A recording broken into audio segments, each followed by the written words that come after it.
Assalamualaikum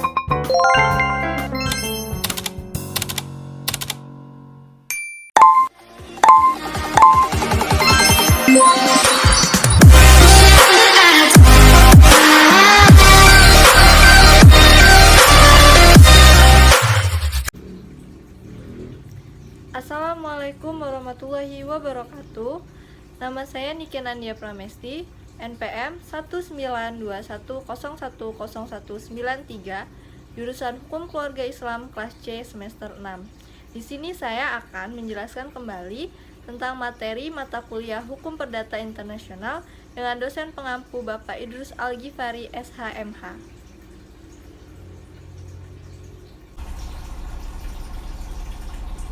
Materi yang pertama ialah pengertian hukum antar tata hukum. Hukum perdata internasional disepakati adalah ilmu yang sulit, tidak gampang untuk memahaminya. Hal ini antara lain disebabkan dari istilahnya para penulis tidak sepakat yang menimbulkan perbedaan paham. Antara lain, perdata berarti menyangkut masalah orang perorangan, tetapi mengapa internasional? Yang berarti antar bangsa. Selain itu, berbagai istilah dipakai oleh para penulis, yaitu conflict of law, dalam bahasa Indonesia hukum perselisihan, private international law, yang menimbulkan konotasi bermacam-macam, sehingga timbul anggapan seolah-olah dengan cabang ilmu ini tiada hari tanpa adanya konflik, sehingga timbul ejekan conflict of law, itu diganti saja dengan conflict of lawyers. Perbedaan pendapat itu sebenarnya tidak perlu karena HPI itu sebenarnya adalah hukum perdata nasional yang mempunyai unsur asing. Hubungan-hubungannya yang bersifat internasional, sumbernya semata-mata hukum nasional belaka. Tidak ada konflik, yang ada adalah masalah pilihan hukum atau choice of law. Memilih hukum mana yang akan berlaku apabila terdapat pertemuan antara dua atau lebih stelsel hukum pada suatu ketika. Yang kedua yaitu titik-titik pertalian. Menurut Sudargo Gautama, titik-titik pertalian merupakan suatu hal atau keadaan yang menyebabkan berlakunya suatu sistem hukum tertentu. Kaitan atau connection antara fakta-fakta yang ada di perkara dengan suatu tempat atau negara dan juga sistem hukumnya. Kewarganegaraan atau nasionalitas, pihak pewaris, tempat kediaman tetap atau domisili pewaris, letak benda atau situs re, tempat perbuatan hukum dilakukan, tempat perkara diajukan atau forum. Macam-macam titik pertalian yaitu 1. Titik pertalian primer atau foreign element meliputi kewarganegaraan, bendera kapal, domisili, tempat kediaman, tempat kedudukan, dan hukum-hukum di dalam hubungan inter. 2. Titik pertalian sekunder. Dalam persoalan HPI dimungkinkan juga titik taut primer, merupakan TTS dalam hal mengenai kewarganegaraan, bendera kapal, domisili, tempat kediaman, tempat kedudukan, letak dari benda, tempat ditandatangani kontrak, tempat pelaksanaan perjanjian, tempat di mana pembuatan melanggar hukum itu, pilihan hukum, tempat diadakan perbuatan-perbuatan resmi yang penting. Materi yang ketiga yaitu prinsip kewarganegaraan dan prinsip domisili. Menurut Graham Murdoch pada tahun 1994, kewarganegaraan adalah suatu hak agar dapat ikut serta maupun berpartisipasi secara utuh di dalam berbagai pola struktur sosial, politik, dan juga kehidupan kultural agar dapat menciptakan sesuatu hal yang baru selanjutnya, karena dengan begitu akan membentuk ide-ide yang besar. Menurut Harris Schultz menjelaskan bahwa demokrasi ialah suatu bentuk pemerintahan rakyat karena kekuasaan pemerintahan melekat pada rakyat, juga merupakan hak asasi manusia bagi rakyat untuk mempertahankan, mengatur, dan melindungi diri dari setiap paksaan dalam suatu badan yang diserahkan untuk memerintah. Materi yang keempat yaitu penunjukan kembali atau renvoi. Renvoi adalah penunjukan kembali kepada sistem hukum yang semula menunjukkan renvoi terjadi disebabkan karena di dalam penentuan status persoalan negara-negara di dunia ada yang menganut asas domisili dan asas nasionalitas. Di Indonesia, istilah yang dipakai untuk renvoi adalah penunjukan kembali. Pada dasarnya, renvoi timbul karena adanya berbagai sistem hukum di dunia yang masing-masing memiliki sistem hukum perdata internasional. renvoi dan sifat nasional dari hukum perdata internasional, masalah renvoi mempunyai hubungan erat dengan persoalan prinsipal atau masalah supranasional atau nasional. Jika dianggap HPI bersifat supranasional, maka tentunya tidak ada tempat untuk renvoi. Kaidah-kaidah HPI menurut pandangan ini berasal daripada tata tertib hukum yang lebih tinggi daripada tata tertib pembuatan undang-undang nasional dan mempunyai kekuatan hukum tidak menghiraukan apakah membuat undang-undang mengoper atau menolak renvoi. Maka hukum perdata internasional yang bersifat supranasional inilah yang selalu berlaku. Tidak semua penulis setuju dengan renvoi, yaitu renvoi tidak logis, renvoi merupakan penyerahan kedaulatan legislatif, renvoi membawa ketidakpastian hukum. Terdapat alasan-alasan pro renvoi, yaitu renvoi memberi keuntungan praktis. Jangan plus royalty curi roy atau bersifat lebih raja dari raja itu sendiri. Keputusan-keputusan yang berbeda dan harmoni dari keputusan-keputusan. Materi yang kelima ialah kualifikasi. Beberapa istilah yang dapat dipergunakan untuk menyebut kualifikasi diantaranya adalah 1. Qualification, classification, characterization dari bahasa Inggris, qualification dari bahasa Prancis, qualification characterizing lesson, Gesing Konflikten dari bahasa Jerman, kualifikasi dari bahasa Belanda. Di dalam hukum perdata internasional, kualifikasi ada 5 macam, yaitu kualifikasi lex fori, kualifikasi lex causa, kualifikasi bertahap, yaitu terdiri dari 2 tahap, yaitu kualifikasi otonom, forum mempergunakan metode perbandingan hukum. Kualifikasi hukum perdata internasional ditolak dari adanya pandangan bahwa setiap kualifikasi berdasarkan hukum perdata internasional dianggap mempunyai tujuan tertentu yang ingin dicapai dalam melakukan kualifikasi terhadap suatu peristiwa hukum. Selanjutnya adalah materi yang keenam, yaitu ketertiban umum. Prinsip ketertiban umum atau public order atau public policy dalam hukum perdata internasional dikenal di setiap negara terkait dengan penerimaan hukum asing di suatu negara. Walaupun prinsip ini diatur dengan konsep yang berbeda-beda. Suatu negara ketika berhadapan dan hendak menerapkan suatu hukum asing akan dilihat apakah hukum asing tersebut bertentangan dengan ketertiban umum atau tidak. Jika bertentangan dengan ketertiban umum, maka hukum asing tersebut tidak dapat diterapkan. Penerapan ketertiban umum ini juga terkait dengan prinsip-prinsip lain dalam hukum perdata internasional seperti prinsip nasionalitas, domisili, serta pelanjutan keadaan hukum atau hak-hak yang telah diperoleh atau physis right. Selanjutnya adalah materi yang ketujuh, penyelundupan hukum. Penyelundupan hukum adalah suatu perbuatan yang bertujuan untuk menghindarkan atau menghindari berlakunya hukum nasional sehingga yang bersangkutan memperoleh suatu keuntungan tertentu sesuai dengan keinginannya. Sebab baginya berlaku hukum asing.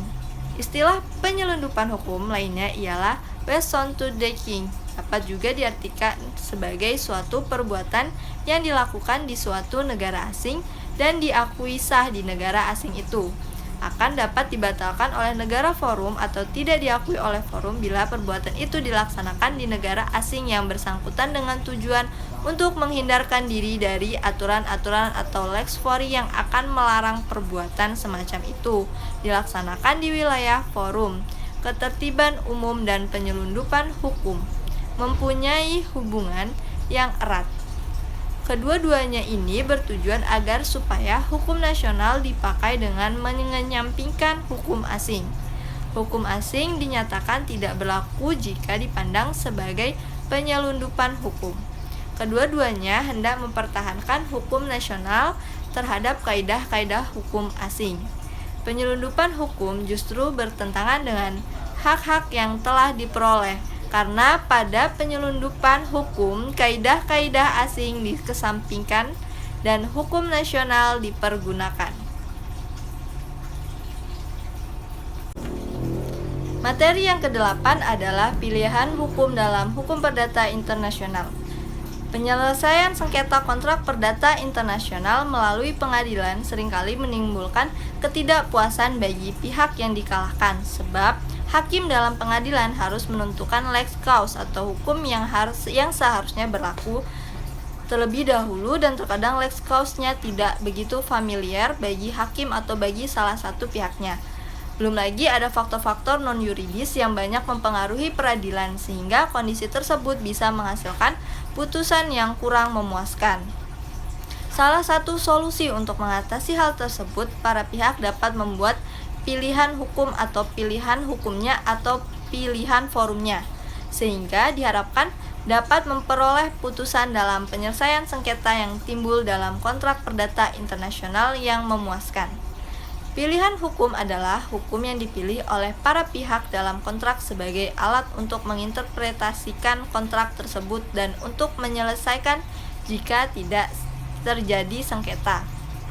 Fungsi pilihan hukum dalam sebuah kontrak internasional antara lain menjamin kepastian hukum dalam penyelesaian sengketa, sebagai antisipasi para pihak jika terjadi sengketa, dan diharapkan mewujudkan keadilan dalam menyelesaikan sengketa dalam kontrak. Materi yang ke-9 ialah hak-hak yang telah diperoleh. Dalam bidang hukum perdata internasional, istilah hak-hak yang diperoleh ini dipakai untuk mengedepankan bahwa perubahan dari fakta-fakta tidak akan mempengaruhi berlakunya kaidah yang semula dipakai. Hak yang telah diperoleh menurut ketentuan hukum negara asing diakui dan seperlunya dilaksanakan oleh hakim Inggris. Sepanjang hak-hak ini tidak bertentangan dengan konsepsi atau public policy Inggris. Ajaran hak-hak yang telah diperoleh justru menghendaki kebalikannya. Bukan hukum asing yang dikesampingkan, tetapi justru hukum asing inilah yang diakui dan dipergunakan.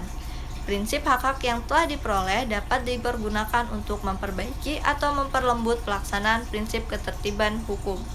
Dalam ketentuan pasal 16 ABJO, pasal 3 AB yang menganut prinsip nasionalitas menurut Wirjono Prodjodikoro, dapat dilihat adanya unsur-unsur pelanjutan keadaan, seolah-olah prinsip pelanjutan keadaan hukum atau penghormatan terhadap hak-hak yang telah diperoleh, termasuk pula dalam peraturan tertulis yang berlaku di Indonesia. Satu dan lain karena dalam pasal 16 AB ini dipergunakan kata Recht van Verbinden dari peraturan-peraturan mengenai status dan wewenang warga negara Indonesia yang berada di luar negeri. Juga pasal 17 AB yang menganut asas lex recite pada pokoknya berdasarkan pula atas prinsip kelanjutan keadaan hukum. 10 yaitu persoalan dan penyesuaian. Persoalan pendahuluan atau incidental question dalam hukum perdata internasional adalah suatu persoalan atau masalah hukum perdata internasional dalam sebuah perkara yang harus dipecahkan terlebih dahulu sebelum putusan terhadap masalah hukum perdata internasional yang terjadi. Pokok perkara dapat ditetapkan oleh hakim. Profesor Christie dan buku Private International Law, ada kalanya dalam suatu perkara HPI, pengadilan tidak saja dihadapkan pada masalah utama, tetapi juga suatu masalah subsidiar. Setelah hukum yang harus diberlakukan terhadap masalah utama ditetapkan melalui penerapan kaidah HPI yang relevan, maka kemungkinan ada kebutuhan untuk menentukan kaidah hukum perdata internasional lain untuk menjawab masalah subsidiar yang berpengaruh terhadap penyelesaian masalah utama. Materi yang ke-11 ialah penyesuaian. Penyesuaian adalah suatu kegiatan meliputi suatu pengertian hukum asing ke dalam pengertian hukum. Terminologi hukum itu sendiri. Penyesuaian itu meliputi transposition, substitution, adaptation, dan berdasarkan suatu ketentuan atau peraturan. Transposition adalah pemindahan atau transfer dari hubungan-hubungan hukum. Perbuatan-perbuatan hukum atau pernyataan kehendak menurut suatu sistem hukum tertentu ke dalam pengertian hukum lain. Menurut Kolewitz, penyesuaian merupakan salah satu cara kualifikasi yang khusus. Pada waktu membahas perkara adopsi, Belgia di atas beliau menyatakan bahwa penyesuaian ini merupakan pula suatu kualifikasi problem. Dalam kualifikasi yang biasa, hukum yang harus dipergunakan belum dipastikan. Sedangkan di dalam penyesuaian hukum yang harus dipergunakan sudah ditemukan atau dipastikan. Materi yang ke-12 adalah timbal balik dan pembalasannya. Timbal balik dimaksudkan suatu keadaan yang dikehendaki. Pembalasan merupakan cara untuk mencapai keadaan tersebut. Timbal balik mempunyai lingkungan berlaku umum, diberlakukan terhadap semua negara asing. Pembalasan hanya pada negara tertentu yang secara melawan hukum telah melakukan perbuatan yang harus dibalas. Contoh pemakaian serentak timbal balik dan pembalasan yaitu hukum acara perdata Jerman tentang kemungkinan berperkara bebas biaya. Orang asing tidak diberikan hak perkara bebas biaya apabila orang Jerman di negara asing yang bersangkutan tidak diberikan hak serupa untuk bidang hukum orang asing. Tidak ada keraguan-raguan bahwa masalah timbal balik besar artinya. Kami condong kepada pendirian bahwa semakin hukum asing sama sekali bukan merupakan suatu pengorbanan.